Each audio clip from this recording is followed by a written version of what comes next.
Bonjour, bonsoir et bienvenue sur Polémiquement Vote la radio pour une nouvelle émission, un nouveau grand débat, notre grand débat hebdomadaire.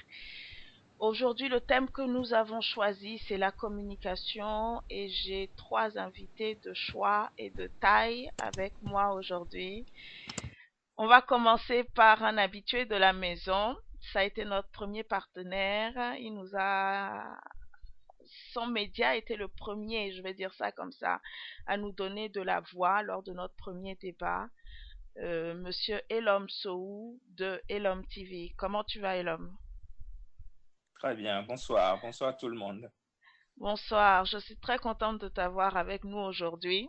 Pour une fois que c'est pas toi qui tiens la caméra et c'est pas toi qui tiens le micro, on va pouvoir t'entendre et je suis sûre que tu auras de bonnes choses à nous dire aujourd'hui. Ok, sois le On va être bienvenu. Tu es à la maison et très heureuse de t'avoir. très heureux aussi et surtout je veux vous encourager, vous dire merci déjà pour la radio, c'est une bonne idée Oui. et je pense que il faut vraiment il faut que chacun puisse apporter la pierre à l'édifice et donc on est tous là pour vous encourager pour cette nouvelle radio. Voilà. Merci beaucoup. Mais j'avouerai que j'ai la pression quand même, parce que j'ai quand même autour de moi aujourd'hui des professionnels de la communication. C'est un peu difficile, hein. C'est un peu difficile. Je suis à l'étroit dans mes chaussures, mais ça va aller. Deuxième invité, deuxième invité, on s'est rencontrés sur Facebook. Il a aussi une télé. Il nous écoute, il est avec nous depuis Marrakech.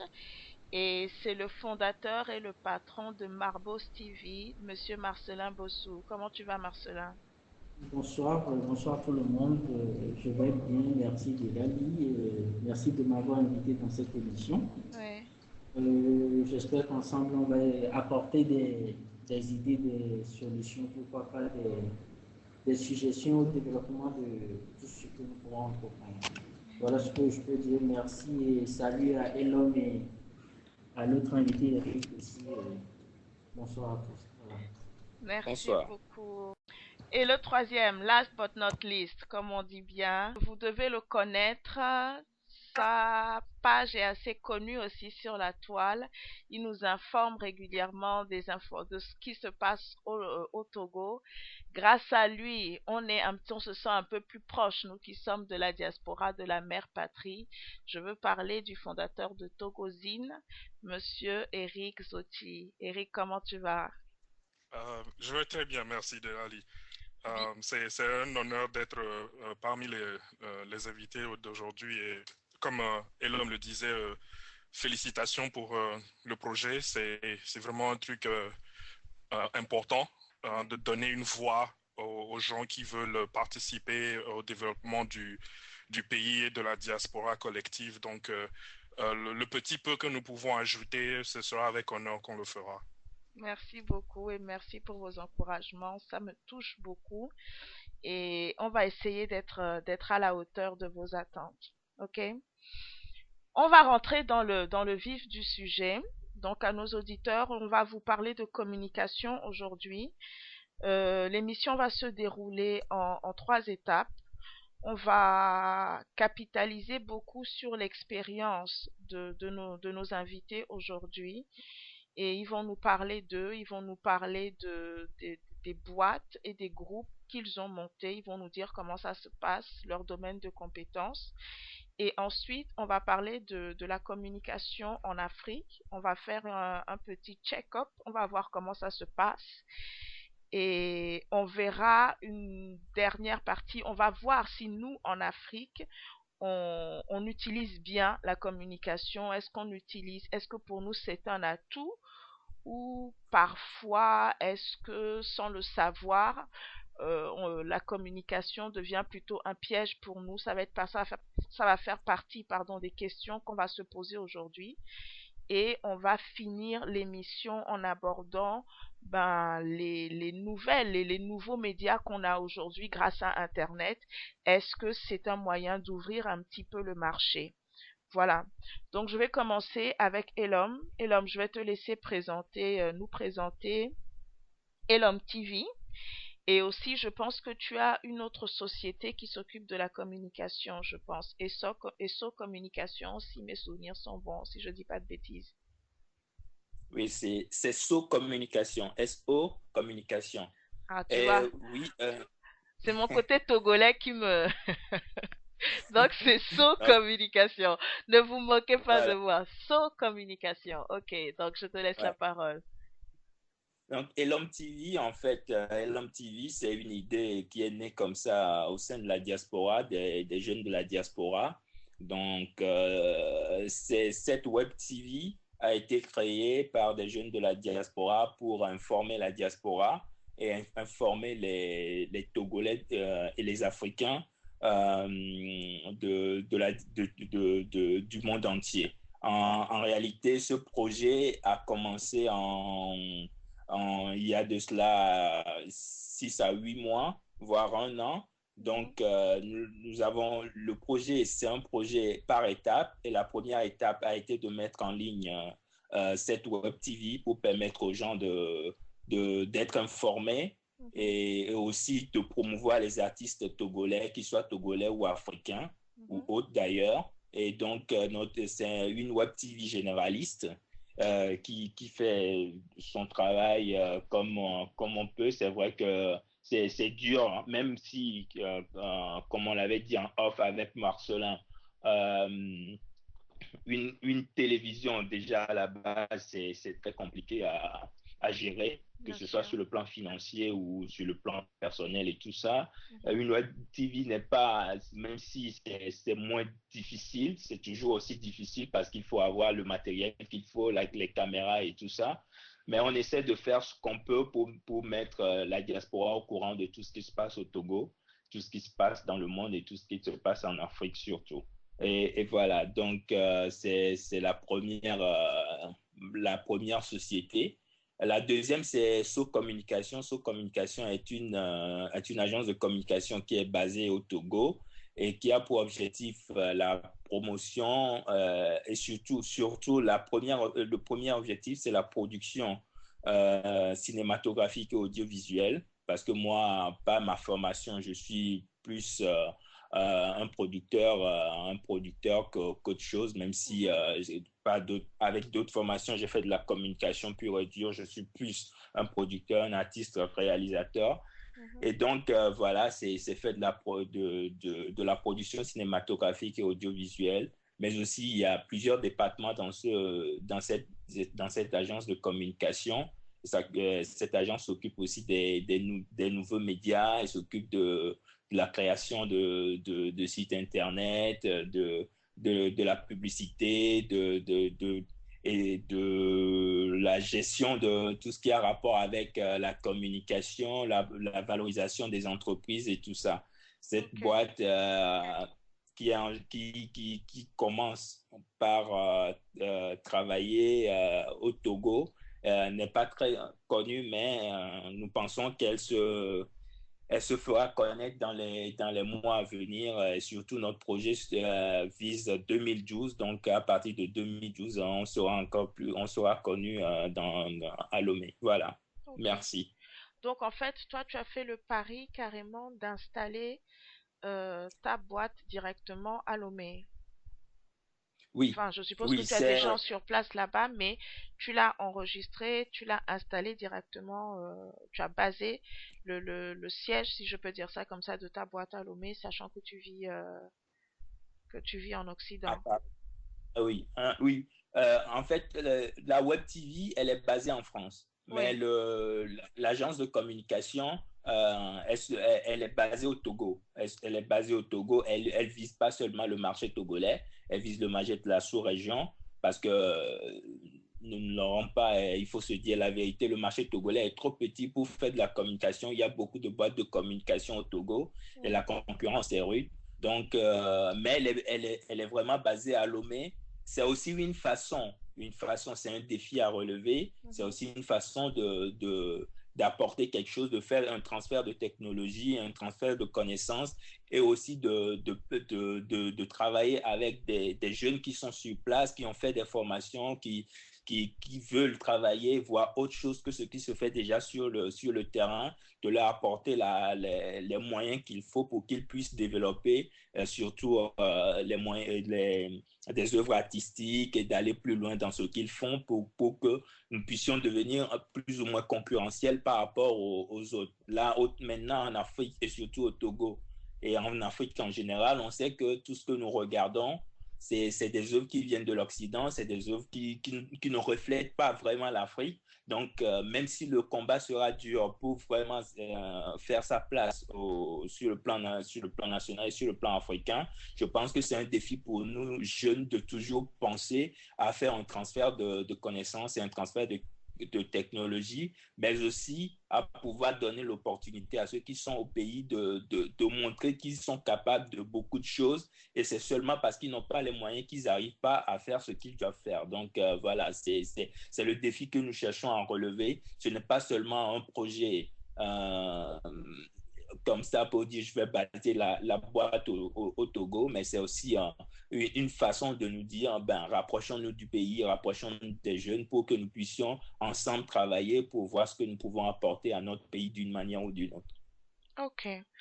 Ben là, du coup, on sent tellement la volonté que je ne sais pas comment ce projet va faire pour ne pas marcher, mais on va suivre tout ça de près et on tiendra les auditeurs informés des actualités aussi bien de Elom TV que de So Communication. Ok, merci beaucoup Elom, et je vais tendre le micro à Marcelin pour qu'il nous parle un peu de Marbos TV et de ce que fait la diaspora togolaise qui est quand même assez nombreuse, je le sais, au Maroc. Alors, pour parler de Marbos TV, je dirais que voilà, c'est, excusez-moi, c'est une chaîne qui est née parce que, bon, voilà, nous avons eu à constater au Togo et, excusez-moi, au Maroc, que la diaspora est très active, comme tu l'as dit tout à l'heure, Delali. Les Togolais ici sont d'habitude envoyés pour les études, mais au-delà de ça, ils font beaucoup de choses. Et il est très important pour nous de faire connaître ce qu'ils font, tant au reste de la diaspora qu'aux Togolais restés au Togo. Alors, le Marbos TV est né comme ça, on dirait, il faut dire, ça fait 6 mois, je dirais. Ouais. Et sur initiative d'un groupe de personnes. Et à la base, Marcelin Bosso, que je suis, est réalisateur. J'ai eu une formation en cinématographie. Okay. Donc, je suis cinéaste. Okay. Et bon, voilà, j'ai toujours choisi d'être très proche des gens et de faire parler de mon pays partout où je suis. Et c'est comme ça, bon, Marbos TV est parti. Et comme le dit Elom, c'est pas facile de gérer une télé, c'est pas facile de créer, d'entretenir une chaîne, parce qu'il faut le matériel, il faut le personnel, il faut la production, il faut les émissions à gérer, le contenu. Et je suis sûr qu'on va y revenir. Le contenu est très important sur ce qu'on doit montrer au public pour ne pas faire que de la télé pour faire la télé, mais faire de la télé pour quelque chose, être utile. Voilà ce que je peux dire sur Marbos TV pour le moment. Alors, je dirais aussi, et on ne l'a pas dit au début, qu'à côté de Marbos TV, il y a Marbos Film and Design. Okay. Et ça, voilà, et ça rejoint aussi l'idée de Elom, et vraiment, je tiens à l'encourager pour ce qu'il fait. Parce que quand j'ai découvert Elom TV et So Communication, je me dis, voilà quelqu'un qui essaie quand même de ne pas baisser les bras, qui croit en son pays, qui croit en ses talents. Et je dirais que je suis sur la même lancée. Voilà, Marbos Film and Design est spécialisé dans la production des courts longs métrages, que ce soit fiction documentaire, et aussi des séries pour la télévision.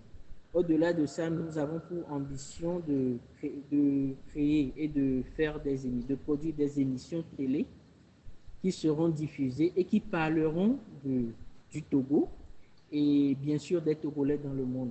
Voilà ce que je peux dire sur sur moi et sur mes structures que j'entretiens. Alors, je dirais que je travaille avec un groupe de personnes. On est pour le moment une dizaine Oui, à travailler ensemble. Nous sommes basés au Maroc, mais comme Elom, nous avons l'intention de nous faire connaître partout en Afrique. Pas d'accord. seulement au Togo, pas seulement au Maroc, mais partout en Afrique et aussi en Occident et voilà, partout quoi.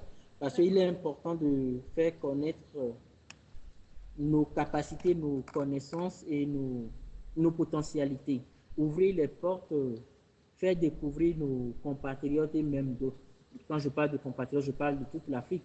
Faire découvrir les talents pour que voilà, l'Afrique se relève, pour que l'Afrique aille de l'avant, pour que l'Afrique s'affirme. Voilà ce que je peux dire pour le moment. Ok, merci beaucoup. J'en apprends encore. Donc, en fait, vous aviez tous, quelque part, le côté média, d'une part, c'est-à-dire Oui, soit dans ton cas et dans le cas de l'homme, il y avait la TV, la télévision, mais oui, derrière, il y a des structures qui visent à élargir un petit peu le domaine dans votre domaine de compétences et à faire des choses, notamment dans la production audiovisuelle. Et oui, c'est vrai que au Togo, on n'est pas, le Togo est un peu l'enfant pauvre, j'ai l'impression, de la sous-région au niveau de la production audiovisuelle des films et des séries, mais bon, on aura l'occasion de revenir là-dessus. J'aimerais qu'on passe la parole d'abord à Eric pour qu'il nous parle. Togozine, on connaît bien, on a vu, on a vécu sa naissance avec beaucoup d'émotion il y a bientôt 2 ans, je pense, si je me souviens bien, 27 avril. Et j'aimerais que tu nous parles, que tu parles un petit peu à nos auditeurs de Togozine, qu'est-ce qui t'a poussé à te lancer dedans, et aussi de ce que tu fais à côté, puisque la communication pour toi aussi est un métier à temps plein.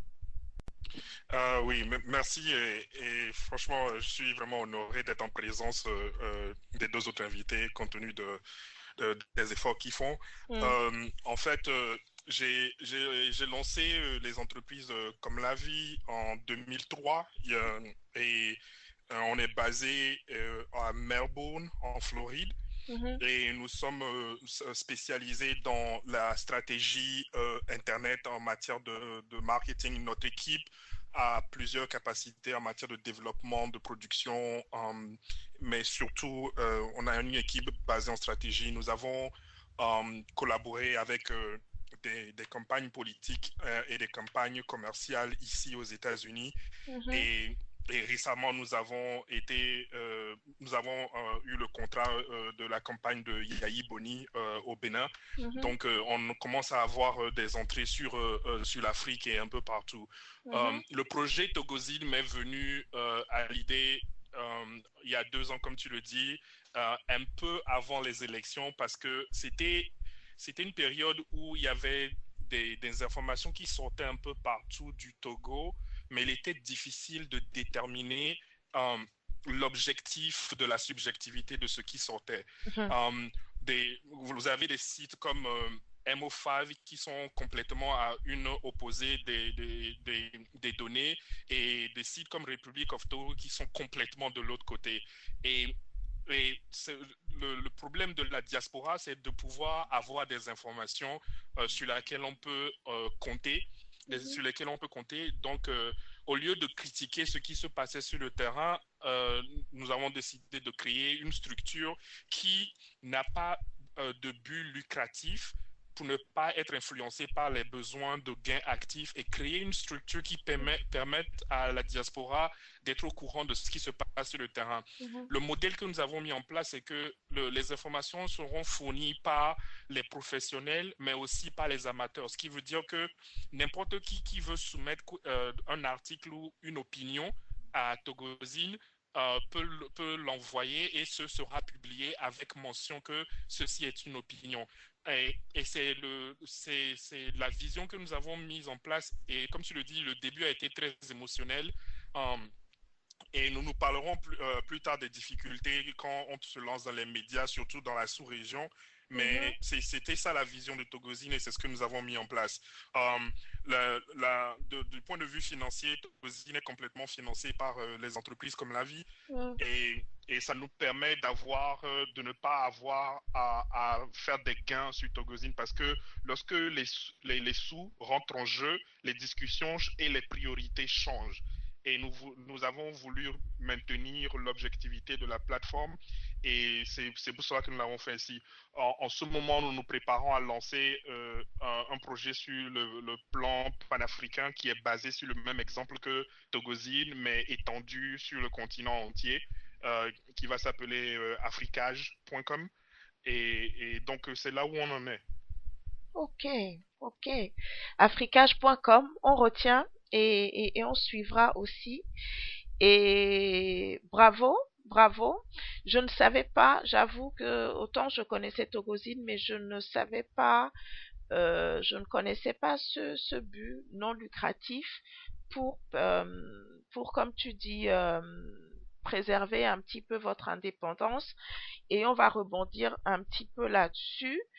L'un des problèmes qu'on a aujourd'hui, Eric a soulevé quelque chose qui était très important parce que nous quatre, nous vivons à l'extérieur du Togo. Et c'est vrai que je me rappelle très bien de cette période où il y a eu les élections et même de toutes les périodes finalement où il y a des mots, on est dans des moments clés de l'actualité togolaise ou de la vie, qu'elle soit sociale ou politique togolaise. On a des rumeurs de partout, on a des scoops de partout, et c'est vrai que des fois, il est très difficile pour nous de la diaspora, surtout quand on n'a pas quelqu'un sur place qui soit de la famille ou qui soit, comme Eric le disait, complètement objectif pour nous dire qu'est-ce qui se passe et on a besoin, et je pense que c'est le principal problème, c'est mon avis personnel bien sûr, de la presse et des médias togolais en général aujourd'hui, c'est je pense qu'on a quand même une offre qui est assez importante. Je ne sais pas combien de médias, combien de médias on trouve aujourd'hui au niveau de l'offre au Togo, mais je pense qu'il y en a de plus en plus. Mais la question que j'aimerais vous poser, même si vous n'exercez pas directement sur le terrain, c'est est-ce que c'est difficile aujourd'hui d'être un média qui se veut indépendant au Togo ou à destination du Togo? Et est-ce que c'est difficile quand on est un nouveau entrant? Est-ce que c'est facile ou difficile de se faire de la place un petit peu sur le marché? Je vais commencer par Elom. Ouais, merci. Moi, je pense que la question de l'objectivité au Togo est une question qui est cruciale, mais cette question, elle revient tout le temps à cause de la situation même de notre pays, de l'histoire même de notre pays. Et le Togolais, de par sa nature, je ne veux pas dire de par sa nature, mais de par son histoire, est toujours politisé. Même celui qui vous dit, moi, les histoires du Togo, je ne veux plus en entendre parler, je ne veux plus en entendre parler, je ne parle plus de ça. Il le Mhm. dit parce qu'il est mécontent de quelque part et cette façon de vous dire cette chose-là montre aussi sa vision qu'il a de se retirer de ça, mais en réalité, il ne se retire pas de la question du Togo, mais c'est juste parce qu'il est mécontent ou parce qu'il a été déçu ou quelque chose comme ça. Donc, ce Mhm. qui fait qu'au Togo, il y a un clivage entre un parti au pouvoir et l'opposition, ce qui fait que même les médias sont influencés, la population elle est influencée par ça, et les médias aussi sont influencés par ça.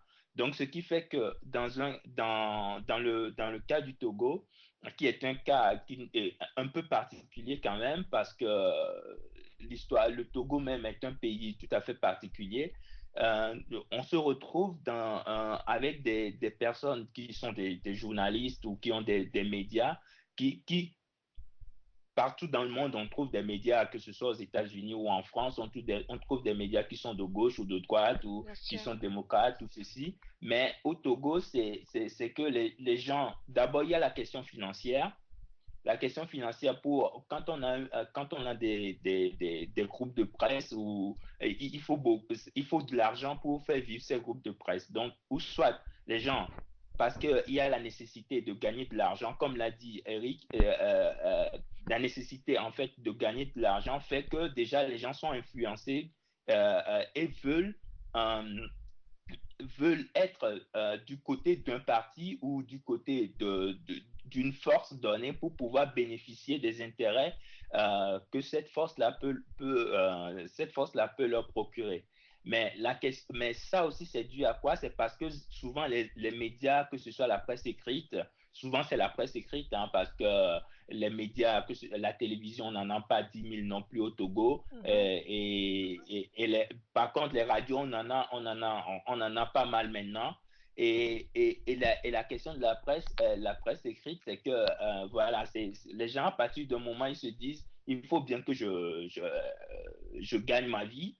Et comme la presse, on dit que les Africains ne lisent pas. Bon, c'est un point de vue à contester ou pas, mais moi, là-dessus, il y a des raisons qui font que les gens ne se lèvent pas à chaque matin ou ne s'abonnent pas Des à magazines. des journaux.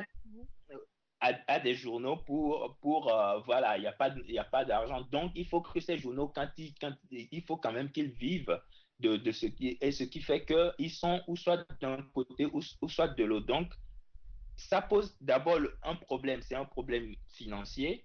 Ensuite, c'est un problème aussi moi, je pense aussi, c'est un problème de formation aussi.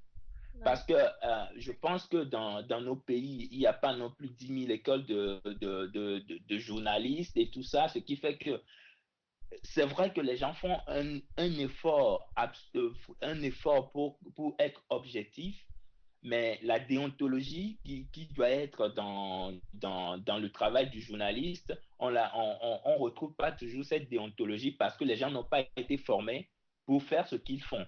C'est-à-dire tout le monde, pas tout le monde, mais une grande proportion des gens qui sont journalistes au Togo sont devenus journalistes voilà, parce que ils ont commencé, ils ont fini leurs études, ils ont commencé à écrire, ils ont dans la presse et après ils sont devenus journalistes. Ils n'ont pas suivi de formation de journaliste. Je ne dis pas tous les journalistes au Togo, mais je sais que la plupart de ceux que moi je connais personnellement et qui sont même d'ailleurs parfois de très bons journalistes ont appris sur le tas et donc c'est pas des gens qui sont des journalistes formés. Donc il y a aussi cette question là où la déontologie journalistique n'est pas respectée. Donc, il y a plein de paramètres qui rentrent en jeu et il y a aussi l'influence des pouvoirs, l'influence des hommes qui sont là, d'un côté ou de l'autre, qui veulent s'approprier la presse. Et ça, ce n'est pas une particularité togolaise, partout, même le général de Gaulle, dans les années où il était au pouvoir, a cherché à s'accaparer des pouvoirs des médias en France. Donc, ce n'est pas une particularité togolaise, ça a été toujours comme ça avec les politiques. Donc, il y a tous ces paramètres-là, tout qui rentrent en jeu et qui font que l'objectivité du journaliste, on la cherche, on la cherche vraiment au Togo pour la trouver. Il y a très peu de journalistes qui sont objectifs dans ce qu'ils écrivent ou qui sont tout simplement neutres. Parce que le rôle du journaliste, c'est d'informer, c'est de dire les choses telles qu'elles sont. Ce n'est pas d'apporter une vision dans la chose qu'on veut donner comme information. Quand une information existe, elle existe à l'auditeur ou au téléspectateur de faire son opinion de ce qu'on lui donne comme information. Alors que chez nous, l'information est biaisée déjà à la source avant qu'on la donne. Et c'est ça qui fait qu'à un moment donné, même si vous avez un média et que les gens vous suivent, à un moment donné, les gens vont vouloir même vont vouloir une même mise sur ce que vous faites pour vous dire, voilà, nous voulons que vous donniez ces informations-là et que ça aille dans notre sens. Et à partir du moment où vous voulez être objectif, ils disent que vous n'êtes pas avec nous. Et vous savez très bien au Togo, quand les gens disent, vous n'êtes pas avec nous, c'est que vous êtes contre nous et ça devient un problème. Voilà, donc pour moi, c'est mon point de vue et je vais laisser la parole aux autres pour qu'ils puissent dire ce qu'ils en pensent.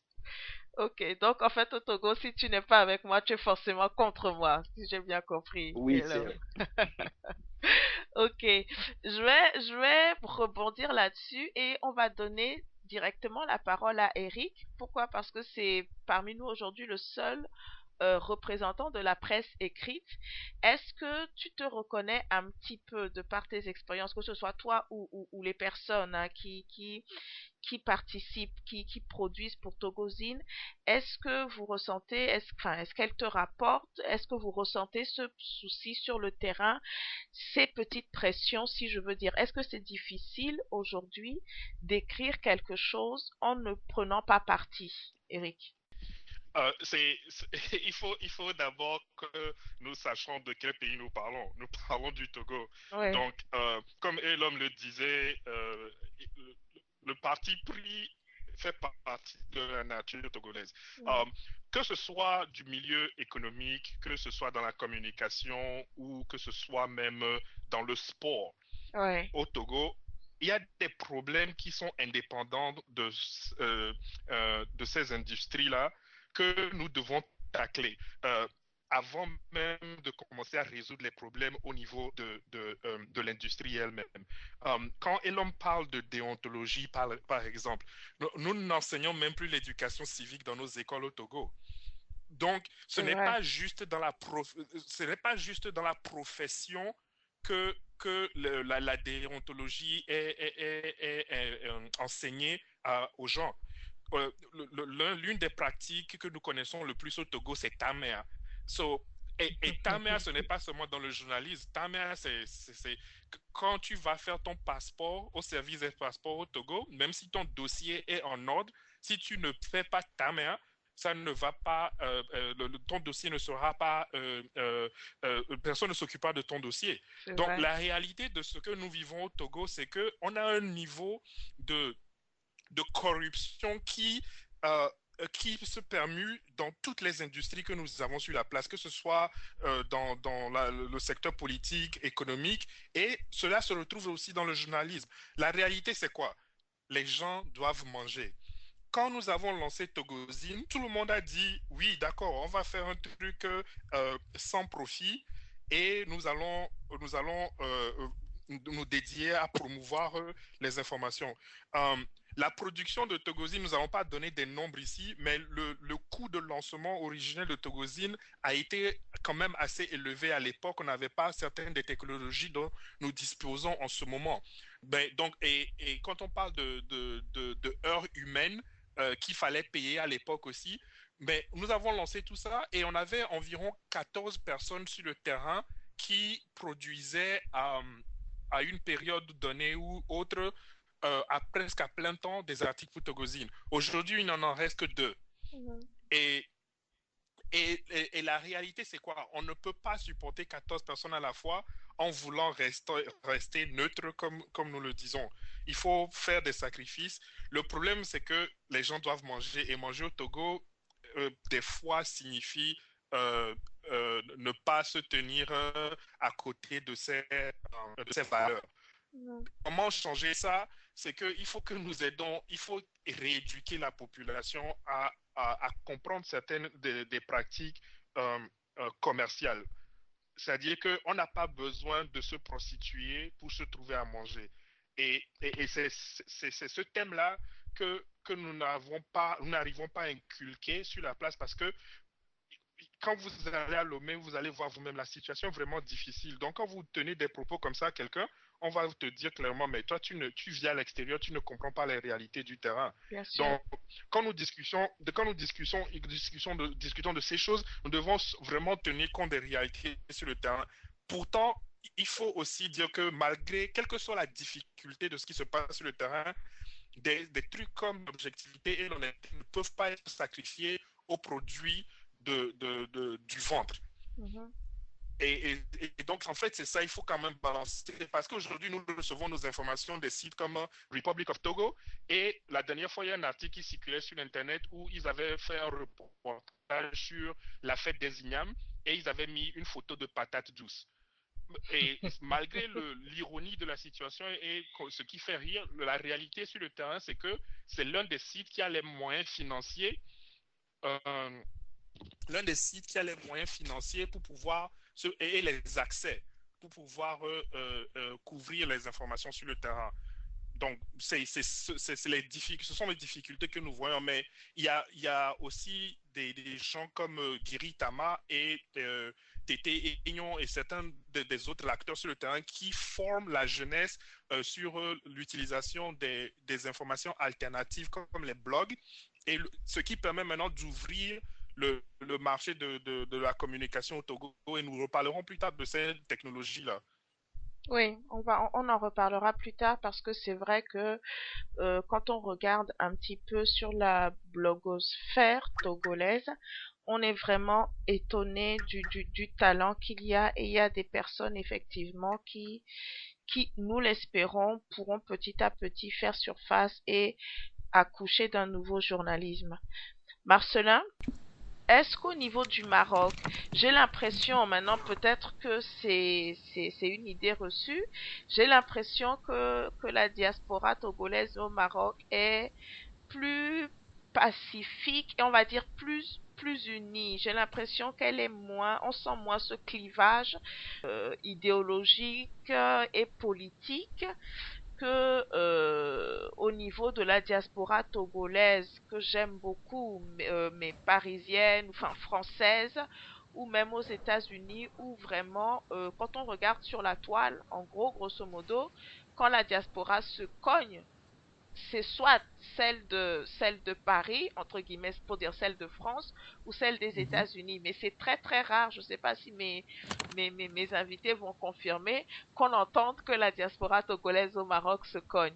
Donc est-ce que toi aussi, à ton niveau, tu ressens un petit peu ces pressions, ce clivage pour donner vraiment une information indépendante et au plus près de la réalité? Alors, je dirais, oui, il est vrai, il est remarqué que ce clivage n'est pas vraiment n'est pas remarqué, c'est vrai.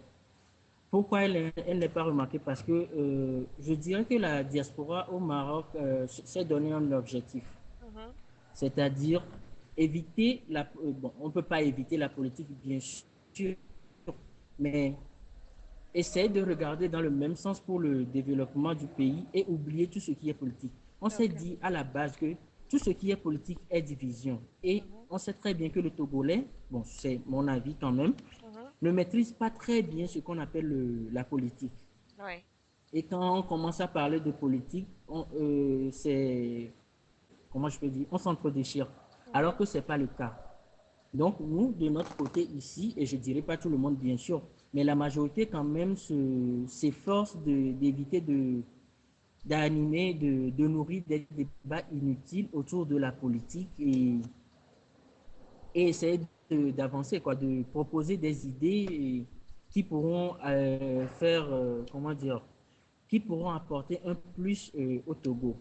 Sur le clivage comment je dirais, idéologique, là, on peut pas dire le contraire. Tout le monde, chacun a son idée, chacun défend son idée. mhm. Mais quand même, on fait l'effort de trouver toujours des points d'entente. C'est pas facile, il faut que je l'admette, c'est pas facile du tout.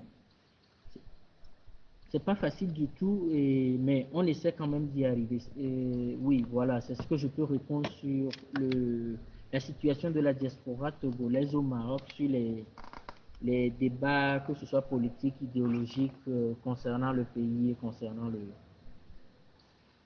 pays, concernant le monde. Voilà. D'accord.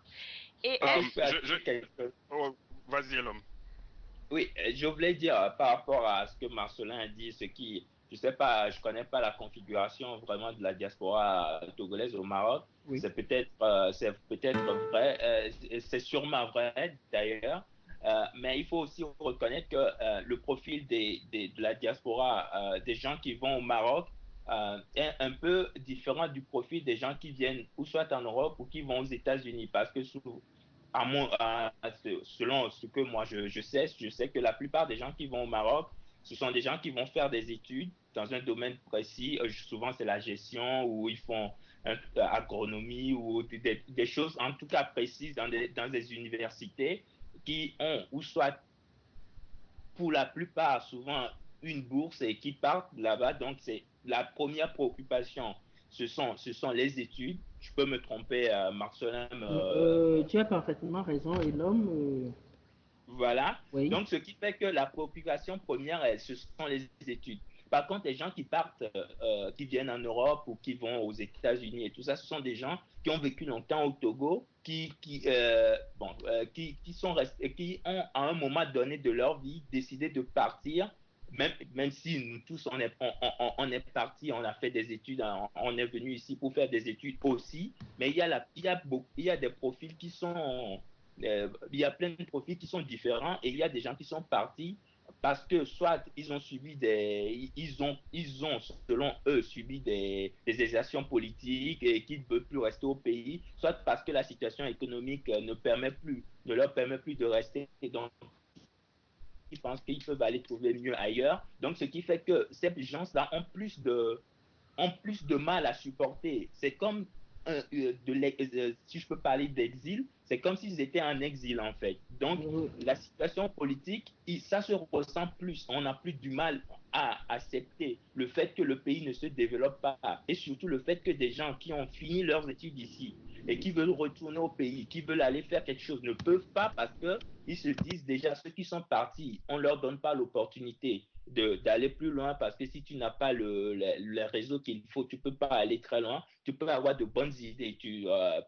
Quelqu'un te piquera tes idées ou on ne te fera pas, on va te bloquer parce qu'il faut rentrer dans les réseaux pour le faire. Donc, les ressentis, que ce soit en France, dans les pays européens, au Canada ou aux États-Unis, je pense que les ressentis ne sont pas les mêmes, ce qui fait que la situation politique devient, à chaque fois, moi je vois dans des réunions, hein, même quand à la base on dit aujourd'hui pas de politique, à un moment donné, les discussions ramènent toujours à la politique et même les meilleurs amis du monde vont s'effriter parce que voilà, ils ne sont pas d'accord sur tel ou tel point et voilà. Donc, je tenais juste à apporter, voilà, pour à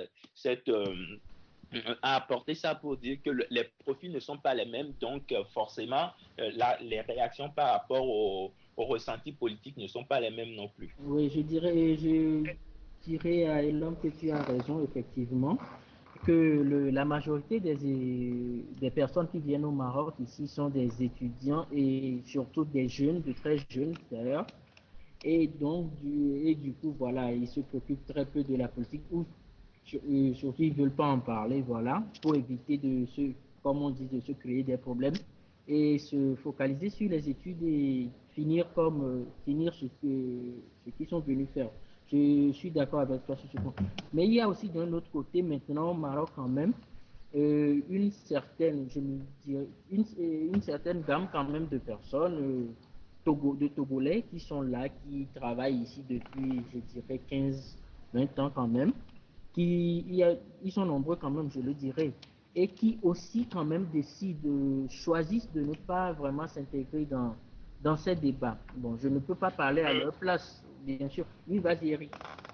Ouais, ce que je voulais dire, c'est que la stratégie de ne pas se mêler de la politique est une qui est sage. Parce que je pense que l'erreur que nous faisons au Togo, en fait, c'est pas une erreur, mais en fait, c'est que nous limitons à cause d'une certaine réalité. Ce que Elom a expliqué, disons que quand vous n'avez pas de réseau et vous n'avez pas de connexion à Lomé, vous ne pouvez pas réussir. Cela est vrai. Mais en même temps, je pense qu'il y a une majeure partie de la population qui utilise cela comme une excuse. Et je ne veux pas manquer de respect à qui que ce soit, mais la réalité, c'est quoi? C'est que dans l'histoire humaine, il y a toujours eu des challenges. Excusez-moi le terme anglais. Il y a toujours eu des challenges. La différence qui se fait se marque entre ceux qui voient le challenge comme une opportunité ou ceux qui voient ça comme une raison pour ne pas avancer. Je souriais quand tu as dit que la communauté marocaine a décidé de ne pas se mêler de la politique. Quand vous allez sur Togozine, par exemple, il n'y a pas de catégorie politique. La raison pour laquelle nous avons eu ça comme stratégie, c'est parce que nous aussi, nous avons remarqué la division qui existe parmi la diaspora togolaise en général contre la politique. C'est-à-dire que dès que vous mettez à parler de politique, c'est comme si la population togolaise perd sa capacité de raisonner. Et cela ne permet à qui que ce soit d'avancer nulle part. Donc, les nouvelles politiques que nous reportons dans Togozine, si cela n'a aucune action immédiate sur la population, ce n'est pas reporté. C'est-à-dire que euh, on a une catégorie société et on a une catégorie actualité. Si cette actualité n'est pas un truc, malgré que ce soit politique, si ça n'a pas un effet sur la population ou sur la vie de la société togolaise, nous ne donnons pas de crédit à cette information. Si ce n'est pas un truc qui a une capacité économique ou sociale directe sur la population, c'est mis de côté. Et parce qu'en politique, il y a beaucoup de bruit, si vous voulez me permettre le terme, il y a beaucoup de bruit et il y a les choses qui sont importantes pour la population. Donc, c'est une ligne sage et le fait que nous voulons mettre, c'est qu'il est possible, surtout avec les nouveaux médias, ce qui est le sujet de la conversation aujourd'hui, de promouvoir des produits dans le domaine de la communication sans avoir à se mêler de politique. Et c'est ça qui fait que la communication est si importante, c'est que l'équipe et les compagnies qui sont dans l'industrie déterminent ce qu'ils veulent couvrir, indépendamment de ce qui se passe sur le terrain. C'est-à-dire que si vous voulez être un magazine ou une plateforme d'information ou une maison de production de musique, vous pouvez faire de la musique et informer les gens dans le domaine de la musique sans jamais avoir parlé de politique. Le site togozik.com a un exemple vraiment positif. Togozik.com donne des informations sur la musique et donne les dernières sorties musicales du Togo sur le plan à toute la diaspora. Vous ne pouvez pas être sur Facebook sans que quelqu'un ne vous envoie un lien qu'ils ont vu sur Togozik. Donc, il y a une opportunité pour les médias de pouvoir aller à l'encontre des réalités sur le terrain et arriver quand même à promouvoir des produits et des prestations de services dans le domaine média sans jamais avoir affaire avec la politique. Donc, c'est le point que j'aimerais relever. Ok, merci. Et moi, j'aurais une dernière question à vous poser pour clôturer un petit peu cette première partie qui a quelque part par là viré, puisque au Togo, la politique nous rattrape toujours quelque part un petit peu. Est-ce que ce n'est pas quand même un petit peu euh, dangereux, si je peux me permettre de dire ça comme ça, de, de la laisser un petit peu comme l'enfant orphelin de l'information. En parlant d'information, je parle d'information indépendante, de cette nouvelle façon de communiquer que nous prenons, parce que aujourd'hui, d'une part, nous nous rendons compte qu'il y a un manque d'objectivité dès qu'on parle de la chose politique au Togo, et d'autre part, on a quelque part, on va dire, la presse indépendante qui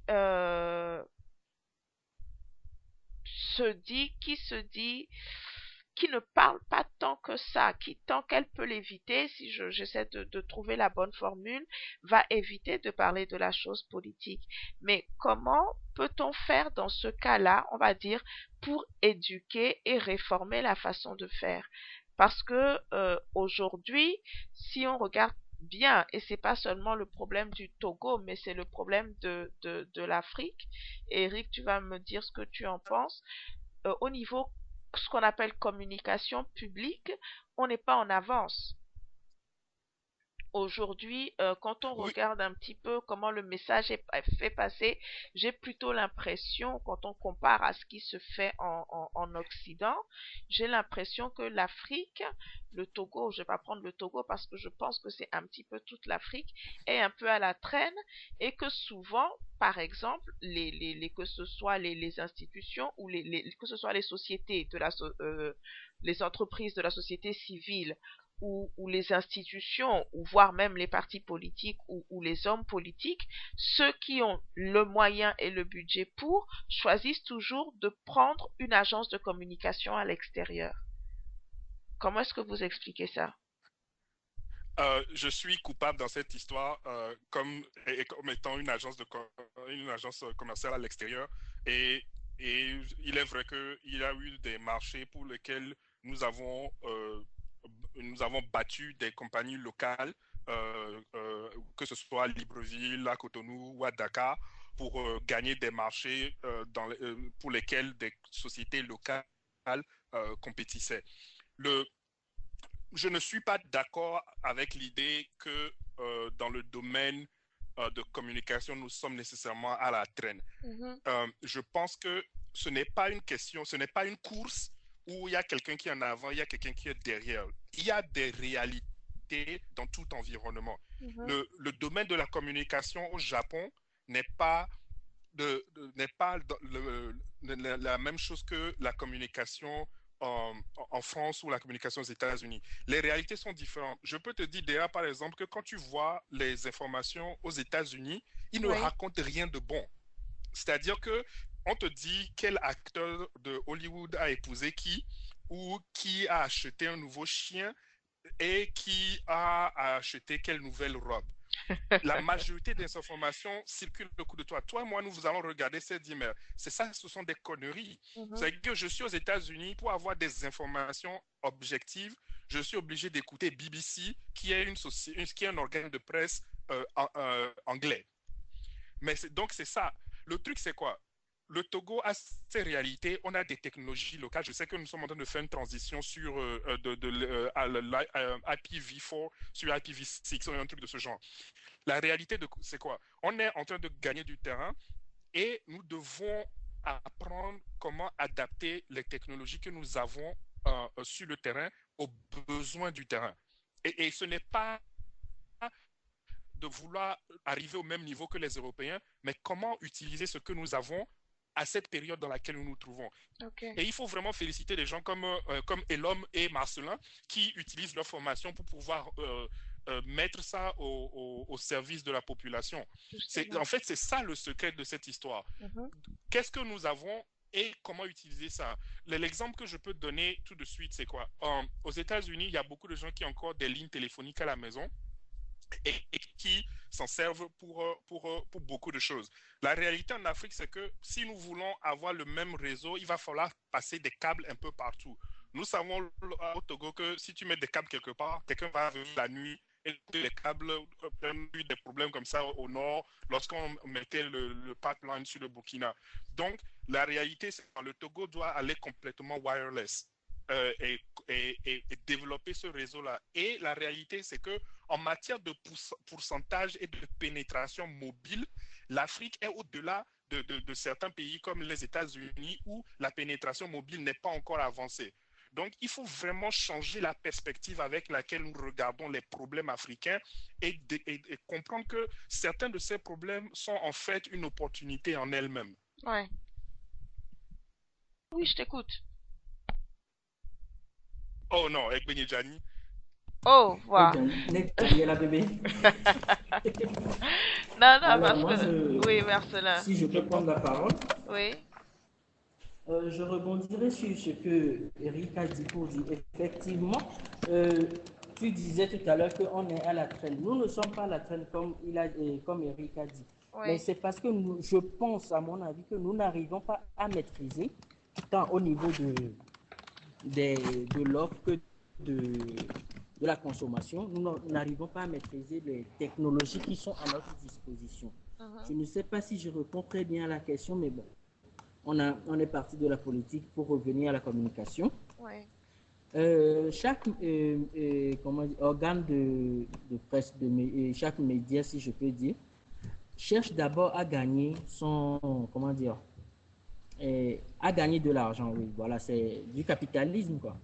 Donc, parfois, on oublie un peu le côté, ce qu'on doit apporter à la population et comment véhiculer le bon message.